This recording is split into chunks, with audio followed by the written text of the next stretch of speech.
Did the Prophet Muhammad really split the moon in half? And if he did, why didn't anyone else on earth write it down? 14 centuries ago, tradition says the moon split in two. In the sky, over a city, in front of a crowd. 5 people said they watched it happen. Centuries of scholars said their testimony was too consistent to be a lie. And yet, as far as anyone has ever found, nobody else on earth wrote it down. Not China, not Persia, not Byzantium, not India. And there's a viral claim that NASA confirmed it.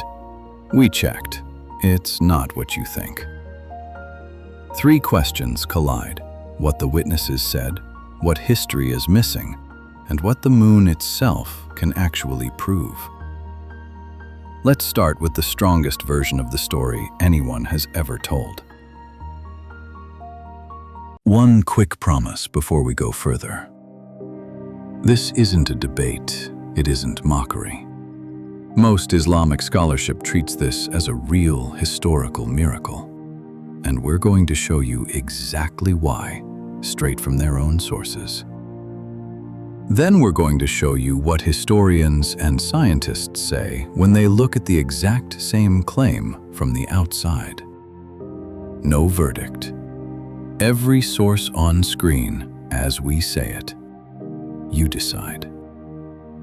So, which case actually holds up? Open the Quran, chapter 54, verse 1. 2 lines. The hour has drawn near, and the moon has split. Some people, it says, will see a sign like this and just call it passing magic and walk away.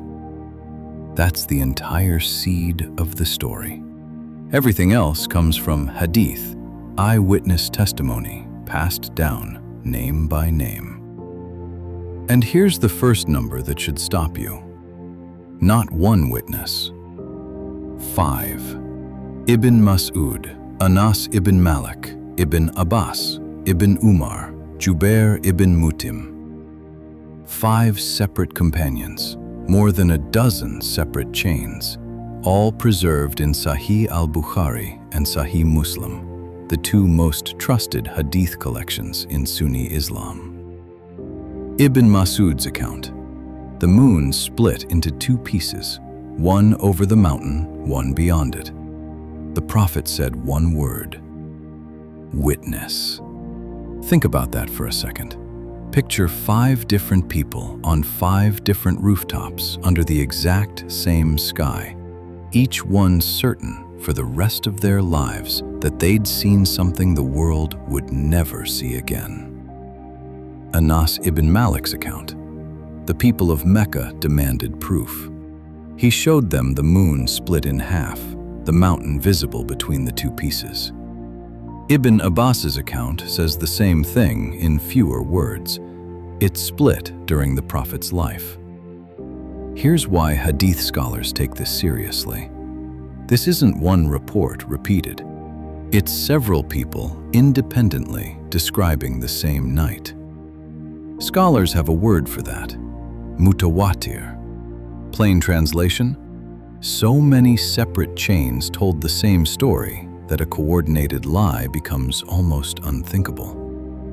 Ibn Kathir uses that exact word. So does Ibn Hajar al-Asqalani, al-Tabari, and al-Qurtubi, 2 of the most influential Quran commentators in history. Both read it as literal, historical, real. But here's the twist almost nobody expects. Even inside the tradition, not every version of this story survived scrutiny. A popular embellishment claims the moon actually came down and slipped inside the Prophet's own sleeve. Ibn Kathir looked at that version directly and rejected it. His own words: a fabrication with no real foundation. The tradition polices its own storytelling. It doesn't need us to do that for it. So, 5 witnesses, centuries of scholarly consensus, a built-in filter that throws out what doesn't hold up. That's the strongest case a religious tradition can build for a historical claim on its own terms. So if the story is this well attested inside Islam, but here's a problem. Why does the outside world seem to have missed it completely?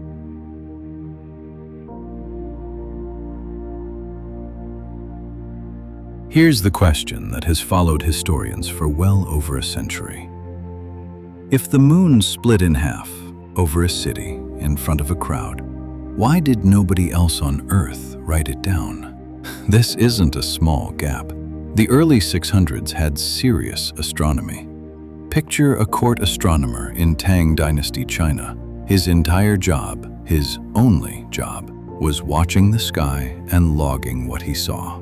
Comets, eclipses, even tiny forgettable anomalies nobody else would think twice about. That's not a guess. That was the position. That was the profession. Persian observers were watching. Byzantine observers were watching. Indian observers were watching. None of their surviving records, as far as historians have ever found, mention the moon splitting in two. Now, here's a claim you'll see everywhere online, that a Chinese emperor personally recorded seeing this. We went looking for that record. It doesn't seem to exist, not in any Tang Dynasty document historians can point to. We're not going to repeat a claim we couldn't verify, not even a good one. There is a real legend, though, and it's a better story than the fake one. A king of Malabar in what's now Kerala, India, named Cheraman Perumal. Tradition says he saw something strange in the night sky, investigated it, and eventually sailed across the ocean to Arabia and converted. It sounds almost too perfect. A king, a strange sky, a journey across open water. But when historians actually opened the old Kerala manuscripts and lined up the timelines, the dates didn't match. Some versions place this king centuries before Muhammad was even born. So, two popular proofs. One doesn't exist at all. The other collapses the moment you check the math. Islam has its own answer to the silence, and it deserves to be heard fairly. This happened at night, in an instant. Most of the world was simply asleep or facing daylight when it occurred. Even today, a predicted, publicized lunar eclipse goes unnoticed by enormous numbers of people. This was neither predicted nor publicized. That doesn't produce a missing record. It explains why one might not exist. There's a newer, sharper challenge too, and it doesn't rely on silence at all. In 2021, a researcher named Raphael Lataster published a peer-reviewed paper that approached this completely differently. Not where's the record? Instead, multiply the uncertainty at every single link in the chain. The verse, the witnesses, 6 or 7 centuries of transmission, and ask what the actual odds are that the whole story survived untouched. That's a different kind of doubt. Not we can't find proof, a calculation that the proof itself may never have been likely to survive at all. So the historical case isn't really there's no proof. It's stranger than that. The proof you'd expect from an event this size doesn't exist, and neither do most of the popular explanations for why it's missing. But there's a problem still ahead. Set the missing paper trail aside completely. Ask a totally different kind of question. Could this even happen, physically? Forget the missing records for a moment. Ask the physics question directly. Could the moon actually do this? Here's the leading scientific account of how the moon was even born. About 4.5 billion years ago, something the size of Mars slammed into early Earth. The wreckage that didn't fall back down slowly pulled itself together and became the moon. Scientists call this the giant impact hypothesis. Plain version, one cosmic collision built the moon once, billions of years ago. Since then, geologists have studied its craters, its crust, actual moon rock brought home by the Apollo missions. What they're looking for is any sign the moon was ever broken apart and put back together. They searched for decades, and they found nothing. No scar, no mismatch, no fracture healed shut. Just one continuous body shaped slowly over billions of years. Here's the actual problem with split then rejoined. Physics doesn't work that way. Something with enough force to crack a body that size would leave debris scattered through space, a bent orbit, damage that would still be visible today. None of that exists, which is its own kind of strange. Now, you've probably seen the other claim, that NASA confirmed it, that one photograph proves the moon really split and healed. For years, people pointed to a single image, a long scar across the lunar surface, called Rima Ariadeus. It looks exactly like what you'd expect a healed fracture to look like. So we checked what NASA actually says about it. And the answer surprised us. It's not a fracture at all. It's a rill. Plain version, a long, narrow surface valley carved by ancient volcanic or tectonic activity, a completely ordinary lunar feature. No NASA source connects it to anything else, so that claim doesn't hold up either. We're not repeating it. Is there a smaller, more natural explanation for what people in Mecca might have actually seen that night? Possibly. Certain atmospheric conditions, thin cloud, haze, a particular kind of moonlight, can make the moon briefly look doubled or distorted, a real, documented effect. Could that explain a 14th-century-old account? Maybe. Science can suggest that. It can't prove it, not this far removed from the night itself. So here's where the physical evidence actually lands. No geological sign of a split moon anywhere. And the one proof everyone keeps sharing online turns out to be something else entirely. Here's the twist. That leaves one more possibility completely unexplored. What if the story was never meant to be read as a single historical instant at all? Here's what almost nobody brings up. Even devout classical Muslim scholars never fully agreed this was a past event at all. A minority, Al-Hasan al-Basri, Atta ibn Abi Rabah, Abu Bakr al-Assam, all classical scholars, read the verse differently. Not something that already happened, something that will happen. An end times sign, still future, not yet arrived. Several modern scholars agree, Rashid Rida, al-Maraghi, al-Shinkiti, arguing the Arabic grammar genuinely allows a future reading, the same way the Quran describes other future events using past tense phrasing elsewhere. And here's the twist. If that reading is right, the entire "why isn't this recorded" problem simply disappears. Because under this view, there's nothing to record.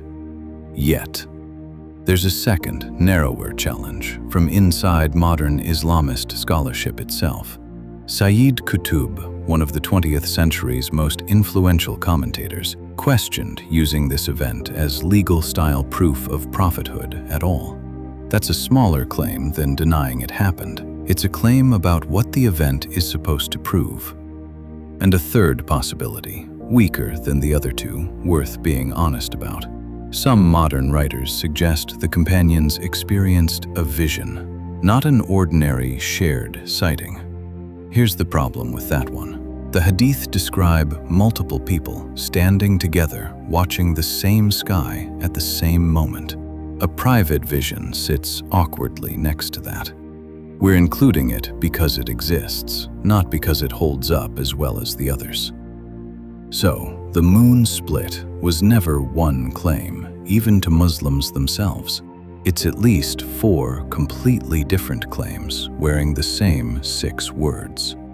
What happens when you put every version side by side? Put it all on the table at once. On one side, a 2-line verse, 5 companions, more than a dozen hadith chains, a near universal classical verdict of mutawatir, too many witnesses to be a coordinated lie. On the other side, zero outside confirmation from any major astronomical civilization of the era. Two popular proofs that don't survive a fact check. No geological sign the moon was ever broken and rejoined. And a viral NASA claim that turns out to be false. Here's the real twist, though. These two sides aren't actually arguing about the same kind of evidence. Hadith science asks, can we trust this specific chain of named people? It was never built to produce an outside astronomical record, and on its own terms, it doesn't need one. Historical and scientific method asks the opposite question. Show us the physical trace. It has no category at all for proof that rests purely on trusted testimony, passed hand to hand, generation to generation. So which one is actually stronger? That depends entirely on which question you think is the right one to ask in the first place. 5 people said they watched it happen. 14 centuries of scholars said their testimony couldn't be a coincidence.